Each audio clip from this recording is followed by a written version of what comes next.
Hello, everybody, and thank you for watching the Storytelling Alchemist show on the Los Angeles Tribune here every Wednesday night at 10 p.m. Eastern, 7 p.m. Pacific. I am excited about having my guest on tonight. And as you know, I love hearing about people's stories and how they have overcome adversity and have found, and basically are teaching the rest of the world on there's no obstacle that we cannot overcome.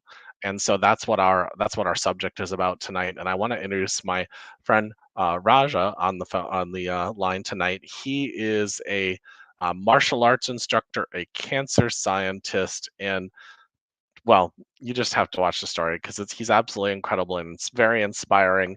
And I've got to know him about 2 months ago, and he's been inspiring me over these last couple months. So I just had to have him on the show. So um, please welcome my guest tonight. Hello, sir. How are you? Hello, Jeremy. It's great to see you, brother. How are you doing? I am excited, and it's been an amazing day.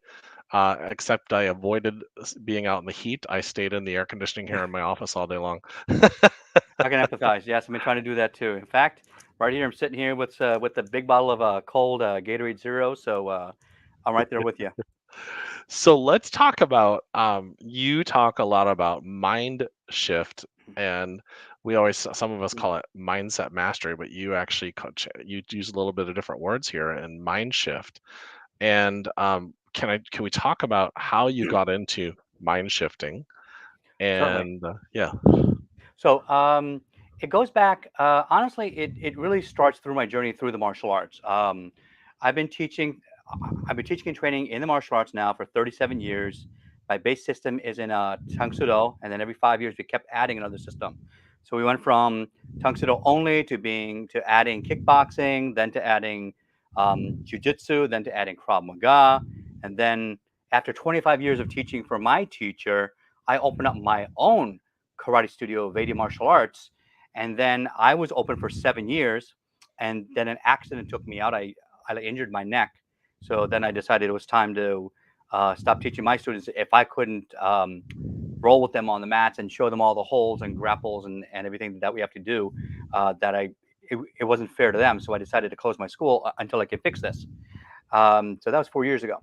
Mm. But during this time, so now I'm teaching back in my teacher school again, helping him out. I just sort of an assistant and kind of, I'm still top student there. I'm still senior student. Everybody still calls me Master Vaidya, and which is like a nomenclature I only use in the karate studio, because I think like titles get in the way of us connecting. So one what I realized at the karate school was that um, I saw a pattern of students going from a white belt mindset where they kind of come in, they're struggling, they're not sure if they're going to be able to do something.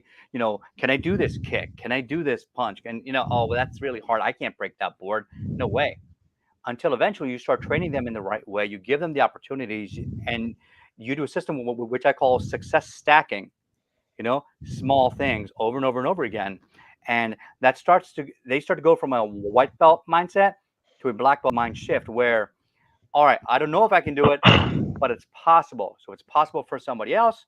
Maybe it's possible for me. And so that's how you start to break down that wall. And truly, and in our daily lives, with everything that's happening right now, with everything that's happening during the pandemic, people have greater anxiety, greater stress. There's a huge increase in teen suicide, and now we have all of these mass shootings. There's a hole in the soul of our nation.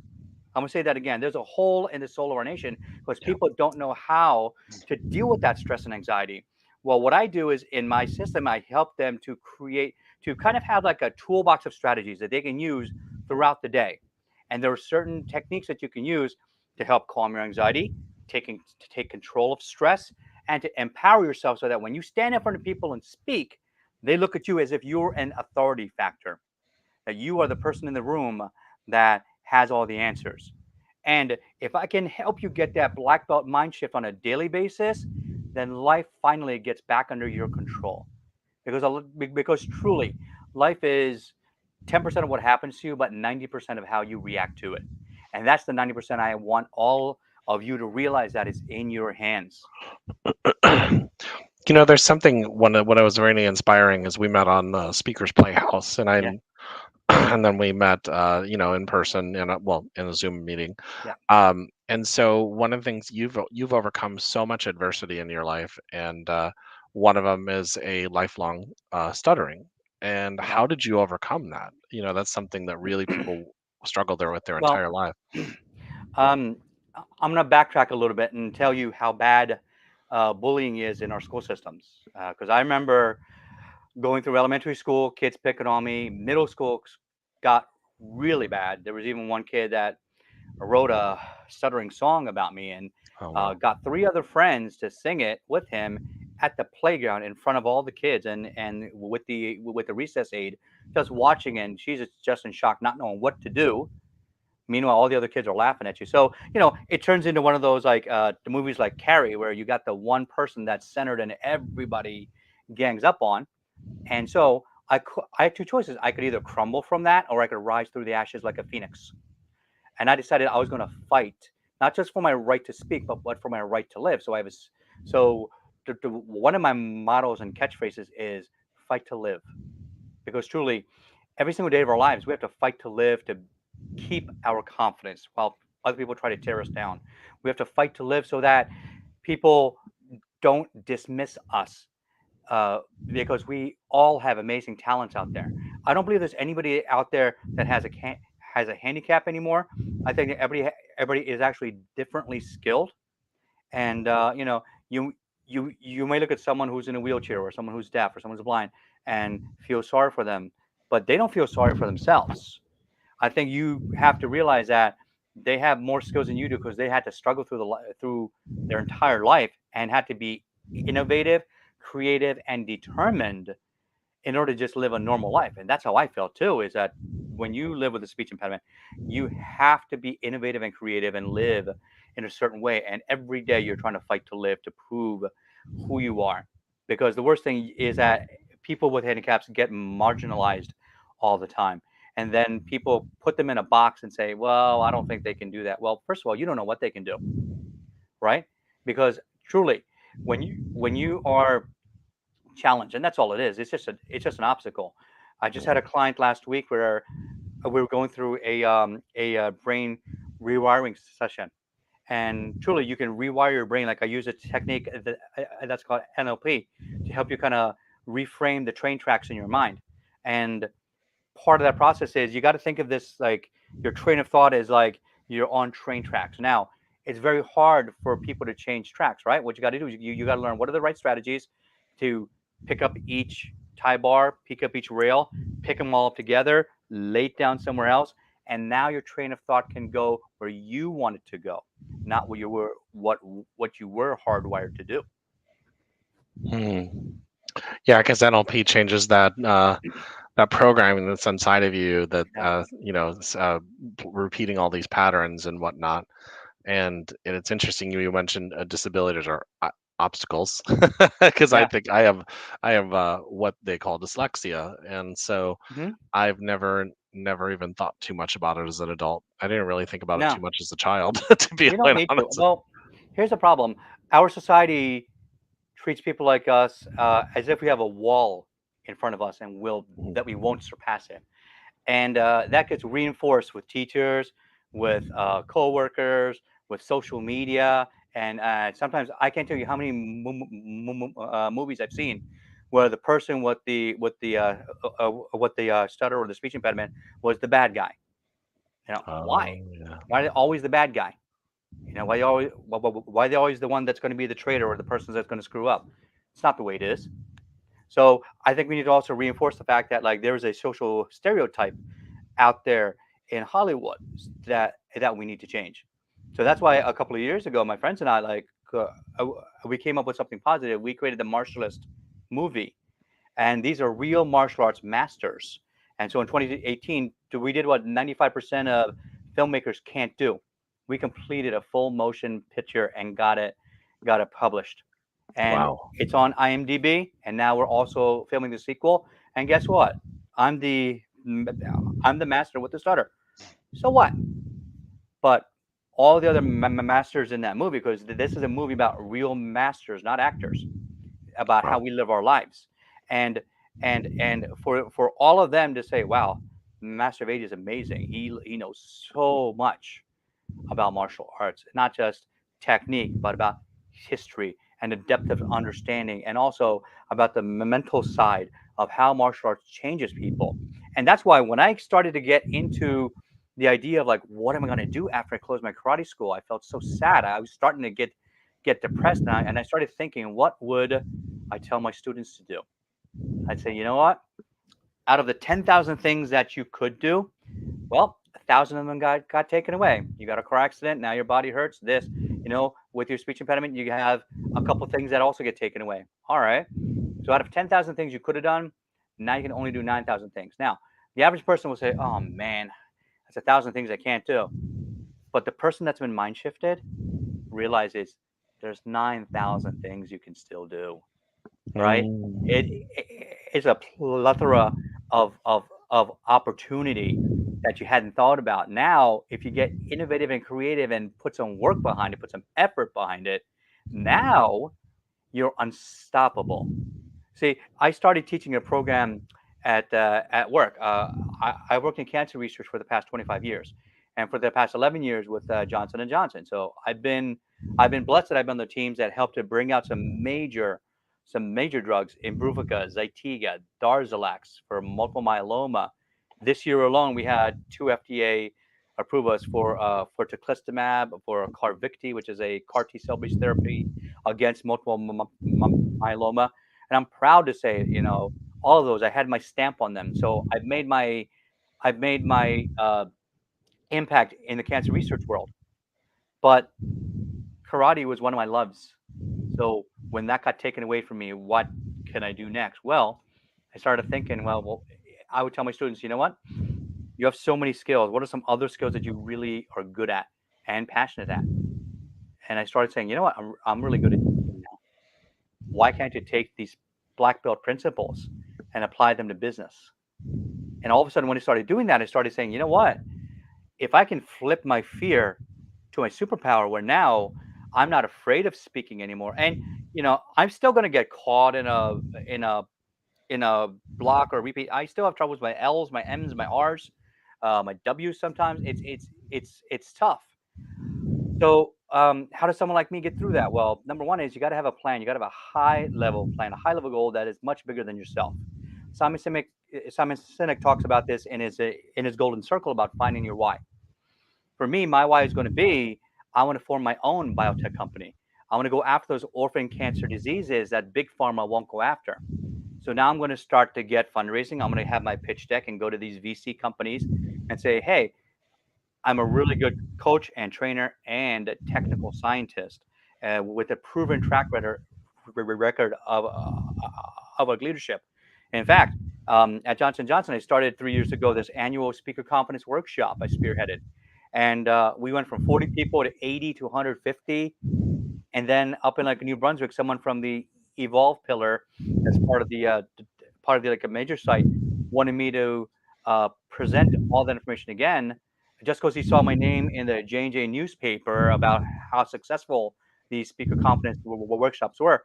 He wanted me to teach 300 people now to do it too.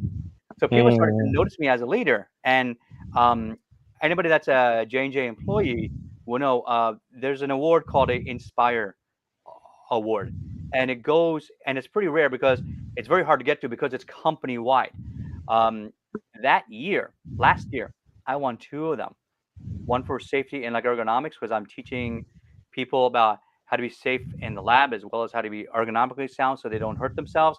And secondly, and a huge part of that, my second Inspire Award was for these speaker confidence workshops because I was teaching people how to be confident and present themselves. So that way now J&J employees now present themselves as the as the game changers, as the rule makers, as the people that are the forefront of the science. Because if you can't speak with confidence, no one's going to believe you that your research is actually confident, right? Right.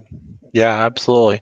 We have a question on the in social media here. It says, "From Certainly. Believe in Yourself, I've experienced pressure to communicate in a way that requires no context, yet must be expressed in less than 10 words. Am I the only one that's dealt with this?" Okay, that's interesting question. Thanks for asking that. If someone were to ask me, hey, so first thing is, look at the person who's asking and what do they want.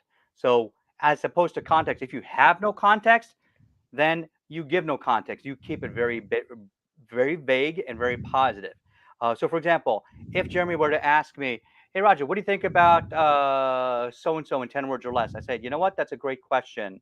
I don't have a lot of experience in that area, but what I do know is that they're a great person, that they have contributed A, B, and C, and I I fully support their efforts in that direction." I don't Hmm. even know what I'm talking about. Yeah. But now, what I just said was just that simple framework of give a conf, give a positive confirmation to that person asking you, so they feel validated. So listen, Yeah. here's a very important teaching tip here, and if you don't mind, I'll give you this in about 2 minutes or less. Yeah. Um, a lot of times when people are asking you asking you a question, they don't really want the answer coming from you. They want their answer back at them. So Mm. a lot of people, when they listen and they ask questions, they just answer without thinking. Instead of that, saying, say for example, someone were to ask me, um, uh, project A versus project B. Well, project A is going to cost $10 million. Project B is going to cost $5 million, but will take twice as long. What do you think is the best way to go? All right, you know what? That's a great question. I'm validating their question, so they're intelligent. Number two, we have two good options. So now we're validating their question. And I repeated their question back to them. Third thing I'm doing is I'm going to say, based upon my experience. So now what you're saying is, you're not just answering saying, I think A or I think B. You're saying, based on my experience with project 1984, um, I have noticed that when we rush into projects and just throw money at it, they tend to be time sinks, and we end up blowing a lot of our capital versus taking the time, doing the doing the turtle versus the hare. Well, the tortoise is going to win. It would be to our benefit to take it slower, so then that way, when we get out, we are right. Would you rather be would you rather be first and wrong, or show up a little bit later and be right? And that's how I would answer that. Hmm. So do you see what I'm doing here? I'm structuring it in a way where I validate the person, I validate the question, I bring out my experience, because that way they have to now listen. It's not just my opinion. I'm saying, based on fact, based on my experience, here's what happened, or here's what could happen, and here's my take on it because of my experience. And now, uh, because you're a great leader, I believe that you should support that position. Hmm. So now we just brought it back full circle, what I call a bookend. Because Mhm. anytime someone asks you a question and wants you to answer, they want to bookend it. What's the beginning, what's the middle, what's the end? And if you don't give them that end and really kind of close it out, there's still doubt in their mind. So part of being that authoritative figure and speaker is about closing that open loop in their mind. Yeah. Good stuff. That's good advice. So you've done quite a bit in your life. You're I Maybe think a 6th-degree black belt I in am. you are an opera singer. I am. You are a cancer research Yes. scientist. You are now a public speaker. You've done a Yes, TEDx talk. I have. You're a coach. Is Right. there anything that Raja doesn't do?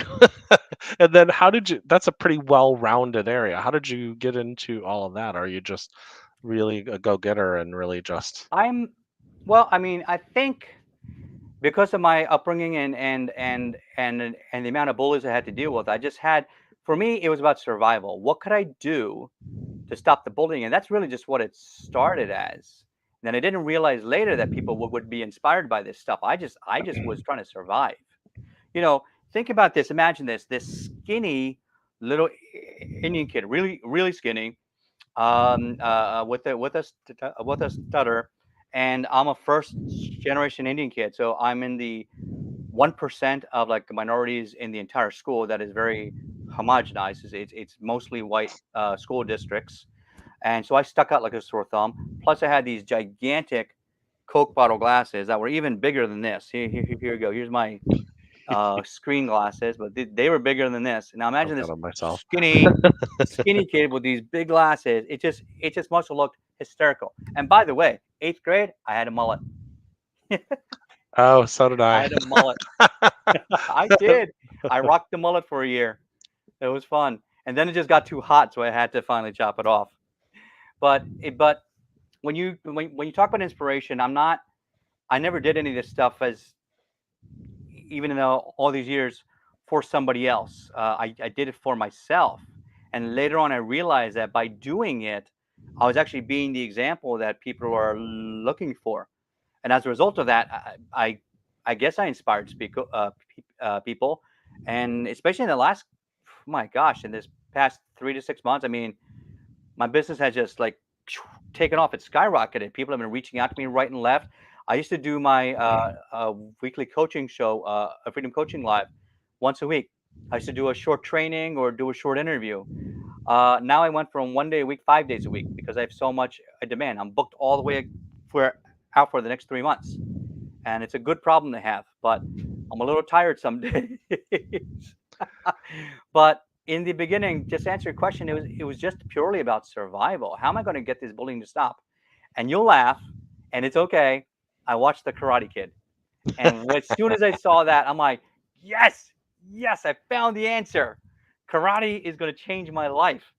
So after I watched the movie, I went straight to my parents, and my dad was at work, so I asked my mom, "Mom, I want to take karate. I want to learn karate." And she said, "No, the kids are going to hurt you." I'm like, "Oh crap, I can't take karate now." So wait, so next day I take my dad. I ask him to say, "Hey, Dad, can we go to the karate school over there and just check it out?" And so I started to be like a little bit more strategic. I didn't ask him to sign me up. I just said, "Hey, can we go check it out?"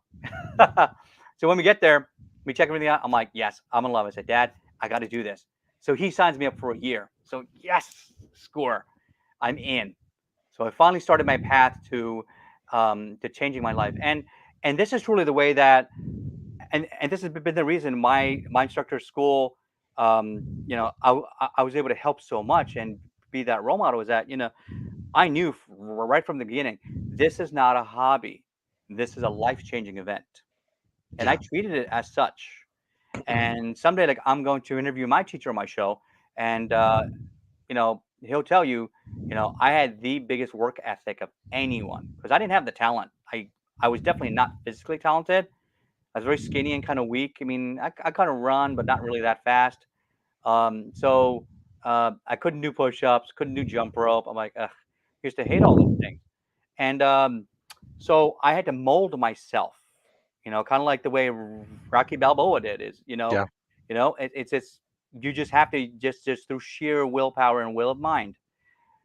And believe me, I went through those battles where I got knocked down. Well, guess what? I just kept getting back up, and I kept doing that longer than anybody else. I trained 6 days a week. I was the first one in class. I was the last one to leave. My teacher had to kick me out of class a bunch of times. He said, "No, no, no, you're too young. Just go home now. Go home now. You trained enough today." And I and when it came time for my black belt, and here's another sub story behind this. My first karate school, um, I was in about 2.5 years. I pre-tested for a black belt. This is when I'm 13 years old.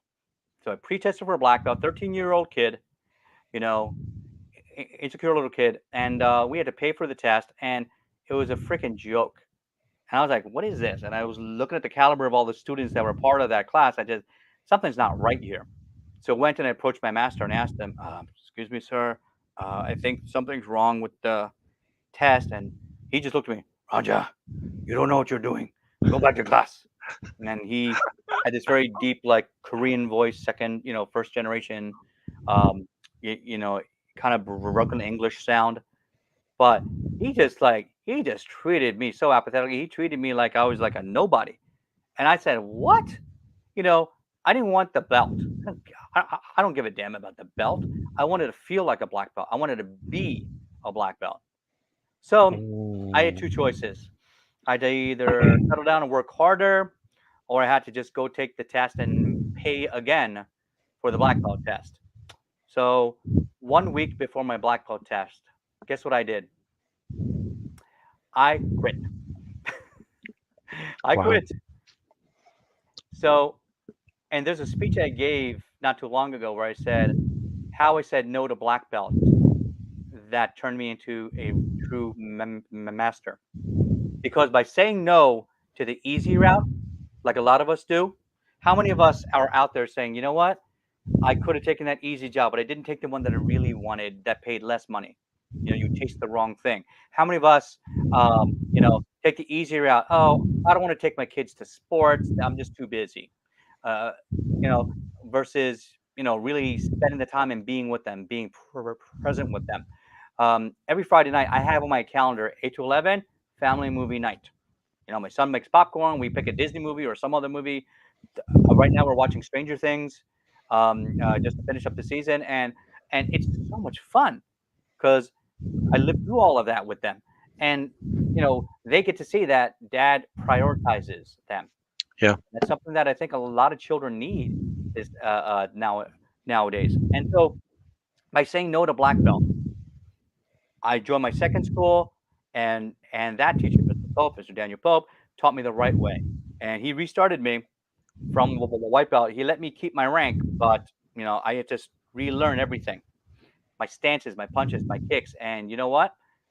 I I decided that I'm gonna out train everyone because I didn't have the talent, I didn't have the abilities, so only thing I could do is I could work harder than them. So that's what I did. Came in every single class, came in first person in class, last person to leave. And you know other people that do this. LeBron James, he was caught leaving. There was a reporter that I went to interview him, a- and LeBron said, yeah, like meet me at this gym at like 4:30 in the morning. And the reporter said, what? 4:30 in the morning? I said, yeah, like meet me there. So so the reporter shows up there. LeBron's been already training for an hour and a half. So he started working on his basics with other coaches. So that way he just fine tunes. Can you imagine somebody that practices their foul shot 10,000 times from every single angle? Apply that now to like the martial arts. Imagine Bruce Lee that always said, don't don't worry about the person that knows 10,000 techniques. Worry about the person that has practiced that technique 10,000 times. Yeah, and I think what you're talking about too is that all of us have this story, no matter what it is, of something that they want to do, and people have told them that they can't. Mine was I wanted to be the drum major of my high school band, and then I went on to drum and bugle corps, and I was uncoordinated and was in the Magic of Orlando and the Suncoast Sound and Yeah. competed all over the country. Hmm. But I wasn't the best. I wasn't even close to being the best. Right. Matter of fact, I was a klutz, and so. Um, and then I got that drum major role, and Awesome. I got the most improved in marching and drum corps because I did not have no rhythm whatsoever, but I learned the mathematics behind music Yeah. and the subdivision. And I think that all of us, if we find that niche of how we can overcome whatever it is, and it's interesting because as I'm sitting here talking about this, even the rich kid that we think has everything, he's maybe has an abusive parent, or he's Yeah. being neglected, or stuff like that, and he's having to overcome that inner story that he doesn't feel loved, and Yeah. whatever. And so we all have those things, and I think the biggest thing is to continue forward and don't give up. I think that's the lesson that you're talking about, is you never gave up. Yeah. So, I That's mean, you true. quit black belt, but then you found something else, which is, I think, the part of your program, right? You're getting people to think. Your coaching is getting people to You're think like a black you're belt. creating a mind shift because, well, basically what that was is that the whole point of that story is that people take the easy route. I Yeah, could have said yes to black belt and I could have gotten an easy win, but I knew it would have been false. And a Yeah. lot of us go for those false wins.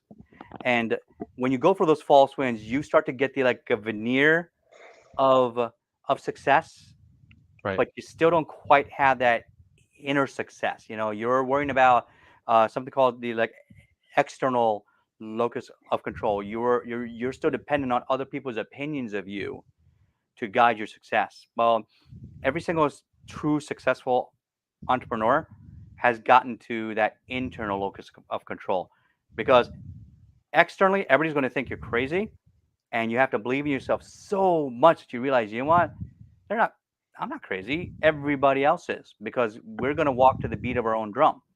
Yeah. And to all those bullies in the past, I got to say now, I'm not mad at any of them anymore.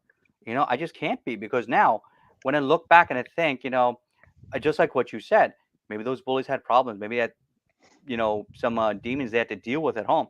One of one of the worst bullies that I had growing up in like middle school, he reached out to me on Facebook last year, and he apologized profusely about his behavior. It's amazing. And he said that uh, he was really messed up because of his parents. There were like a divorce issues, there was abuse issues. He got into alcoholism, then he got into a 12-step plan, and now he's trying to live his life along a better path. And he said that, I'm really sorry about what I put you through, but you're a great man and you're amazing and you're inspiring people. I hope you keep doing it. So he told me, after all these years, probably 30 years later, he finally came back full circle and said, you know what? You're the kind of person that I wish I had as a parent, because I didn't have that.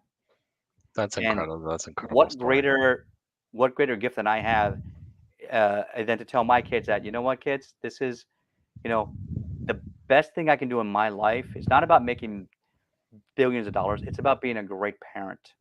And it's the hardest job in the world. It really is. And every single parent can can actually like empathize with me and understand that um, being a parent is probably the most difficult and rewarding thing that you'll ever do. Yeah. And I want to go back to all the bullies, and I want to write a book. And I already have one book coming out in the fall called Unbox Me Today. It's about how you are amazing and you can use black belt strategies to get even better. Once that's out, probably a year later, I want to start another book called Thank You Bullies, Oh wow. because the bullies who are now at our age versus when we were children, they're different people. And I want to go back to them and talk to them and say, listen, even though it's tough, you helped me become the person I am today. Because if it wasn't for those bullies, I would not have chosen to change my life. I would have stayed where I was. I would not have challenged myself to take karate and become a world champion and a black belt Hall of Famer. I would not have challenged myself to sing and then go in and then to compete into district choir, regional, and then first place state choir as a base too. I would not have tried to do triathlons to raise money for cancer research. I did 7 triathlons and I raised over $30,000 for cancer research for the Children's Hospital of Philadelphia. Wow. So there's a lot of things out there that I've done, and the reason was that I always had that emptiness inside that I wasn't worthy or I wasn't good enough. So I Yeah. kept trying to find a way to achieve so that people would respect me. And Yeah. it wasn't until later in my life, probably after age 40, after finally going through my own personal transformation, I realized the only person I need to prove to myself is me. Yeah. I mean, I think we all did that. I was a chief Yeah. operating officer of a mortgage company in Baltimore, and Yeah. I was still empty. And then just keep on do this achievement thing, and then you're like, even with this own my business and my self improvement business where I'm helping Hmm. people, I book out all this other kind of stuff, and I'm like, wait a second, when does this stop? Why can't I just do it because I like doing it? Yes. And so and it's one of those things. Speaking of Karate Kid, and have you seen the Cobra Kai? The Cobra Oh, Kai. I loved it. I watched the whole series already. Yeah, and Daniel Russo and the thing with him and was it Danny Lawrence and Yeah, stuff. Danny Lawrence. And I love the way they did that, where uh, Daniel Russo, who I loved as a kid, now when he's older, he's like 40 something years old, and now he's a you know manager at a Successful. big car dealership. He's got lots of money and respect, and he's got a beautiful wife, and he seemingly has the perfect life. But when Johnny comes in with his car all busted and was kind of drunk, Daniel's still kind of acting kind of like a bully to him, Yeah. and it's kind of Role interesting to see reversal. that like role reversal. And then because a lot of people, I was watching the reviews of it and a lot of the commentary, everybody wanted Johnny to kick Daniel Russo's ass, for half the show. And so it was interesting to see which side were you on? Were you on Team LaRusso or Team Johnny? Yeah. It was Yeah. so it's such a good show. But so what program do you have out there that, or how do they find you? And um, just like, what's your website? Yeah. So the best way to reach me is I can give you two things. Okay. One is I have my program that is on Victory Mindset Academy.com. If you go there, you put in your name and email, you can get a free fast action mind shift course. What'll that do? It'll give you from my 5 pillars: health, wealth, mindset, faith, and family, and give you like a 3-minute module to just jumpstart your results. Give you short, quick action bursts that you can start taking action today. And so in about 15, 20 minutes, you watch those videos, all of a sudden you start to realize this is possible. Now we start to make that shift versus impossibility to, well, somebody can do it, so maybe I can do it. Yeah. And then as soon as you make that first shift, that's you going from white belt mindset to black belt mind shifting. Yeah. And the second thing is, and I'll share this with you also. Just straight up email me. I love to meet people and I love talking to people.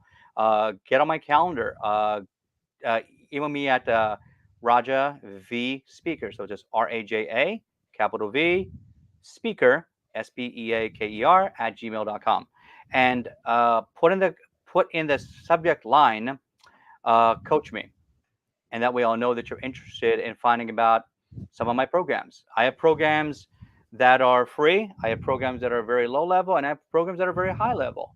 I have a year long, $30,000 mastermind program that is phenomenal because I work with you hand in hand, and a lot of the stuff that you need to do. If you're an entrepreneur, I actually build out your funnels and share out your and give you my share links, my share funnels.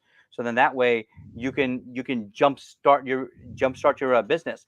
I have a sales training academy where I teach people that are in sales how to connect and engage with people. So now that I know how to do it, now I can share that with everybody. And for those out there that want to become much better speakers, I do a monthly training series every Tuesday night at 8 p.m. Eastern time called Speak with Authority.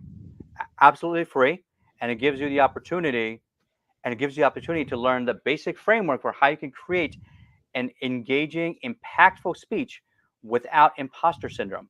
Because a lot of us out there, we get the title, we get the job, now we're a manager, but internally you don't quite feel it because what's happening is they don't get the opportunity.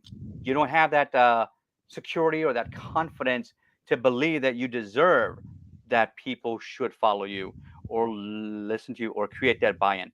But through this framework, I teach you the how, the what, and the why of how to create that engaging speech. So that could be either a half an hour presentation to your entire department, or it could be as short as a 30-second elevator pitch.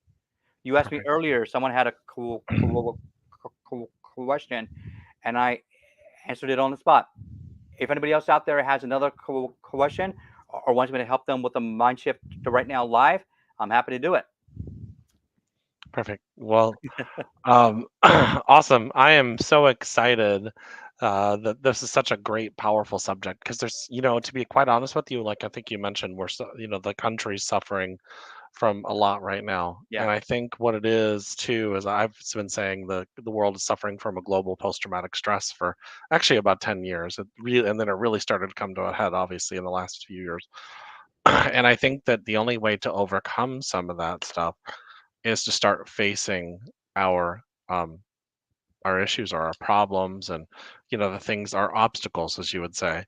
And we've all had something that's come up. And so when we start facing those and starting to realize there's time beyond the pain and time beyond the hurt and time beyond those experiences, then we start changing. And I think that's pretty significant. Right. So, or healing, I think it's a better word to Yeah. say. I mean, I think that everybody always says that, be strong, help others, etc. But don't forget, when you're on a plane and you're lacking oxygen, you got to put the mask on yourself first. Yeah. You got to fix yourself first. And by fix yourself, here's the biggest thing I can tell you is that anybody out there that feels that they're handicapped or they're broken or you feel like a freak in society or you feel like, I remember watching X-Men and how that whole philosophy of like people who were differently able, um, felt like they were outcasts from society. They were being ostracized, and it turns into like a Greek tragedy by the end because they don't realize that they're not broken.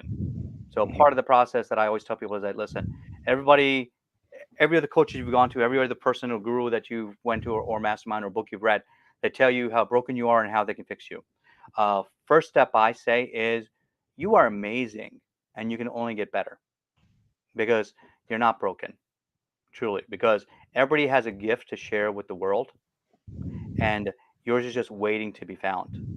Um, do you know the story about Michelangelo and the Statue of David? Mm-mm. No? All right. Um, so if you haven't seen this Statue of David, I've seen replicas of it. I go to Home Goods and we're always seeing like, should we buy that one or maybe there's a print of it. But the actual one was actually made from a 6-ton block of white marble. It is over 17 feet high. And to think that one person made that from the corners of his mind, it's incredible. And when Michelangelo was interviewed and asked, "How did you create this amazing, this incredible work of art?" and that people are actually saying that you can see you know the fine detail of the hair, you can see the veins on the arms. I mean, it's just amazing. And he said that um, he didn't create something. What he did was he found the greatness that was within and he removed the excess until he Wow. revealed it. No. So that's my process is I don't think you're broken. I think you have greatness inside you. You just can't see it yet. And like me, who is insecure and sad and depressed and trying to figure out what to um, about what to do with my life, I found the greatness that was within me, and it took me a very long time to do it. But if I can do it, I think that you can do it. Thank you. Thank you very much, Raja. And I just want to, before we close out tonight, I am launching a Patreon community, the Storytelling Alchemist Patreon community, and the address is up on the screen. Hmm. Everybody check it out. It has some of my favorite, I've had a podcast now since 2011, Hmm. and some of my favorite interviews are up there. But more importantly, I'm going to be doing lectures and bringing on speakers like Raja for exclusive classes. That'll be live on Zoom, and then the Yeah. recording will be there. So it can be as low as I believe $5.99 a month to be a part of that community. So everybody go check it out. And my guest next week is Howard Brown, which is going to be an amazing conversation as well. But here Nice. every week, 10 p.m. Eastern, 7 p.m. Pacific. And Raja, thank you so much for being on the show. It's been very much a pleasure. And I'll be seeing you tomorrow, I'm sure, at Speakers Playhouse. So, Definitely. And thank you so much, Jeremy. And Jeremy, just over here, we always say, I'm going to ring the victory bell for you. Thanks I for love it. thanks for having me on the show and having and and and allowing me to share my impact and my story with the world. I mean, I think that together we can change and we can create some major impact. So thank you for that. Yeah, absolutely. Thank you so much. And oh, you're real quick. Raja is pulling up, and I want to just bring this up. Um, I'm going to share this before we end the show. You can go to his I'm just gonna put it into the Sure. comments here so everybody can see it. Yeah, I just gave you my free coaching group. This is where like I do all of my interviews, and just like Jeremy had said, it maybe someday in the future I'll close it up and make it a paid group. But for now, everybody that's in, they'll be grandfathered in. They won't have to pay for it. So if you want to see amazing interviews with subject matter experts in health, wealth, mindset, faith, and family about how to mind shift so that you can become a black belt, not just in your business, but in your life as well as your like relationships. Watch those interviews and just learn. And Jeremy's going to be on my show shortly too, where we're gonna switch the seats and we're gonna have some fun there too, right? Absolutely. Well, and I also put so I put the Facebook group in the comments, and I also put my Patreon in there. So everybody, thank you for tuning in, and see you guys next week. And much love and peace, everybody. Have an amazing week. Not everybody, all okay. Believe it and become.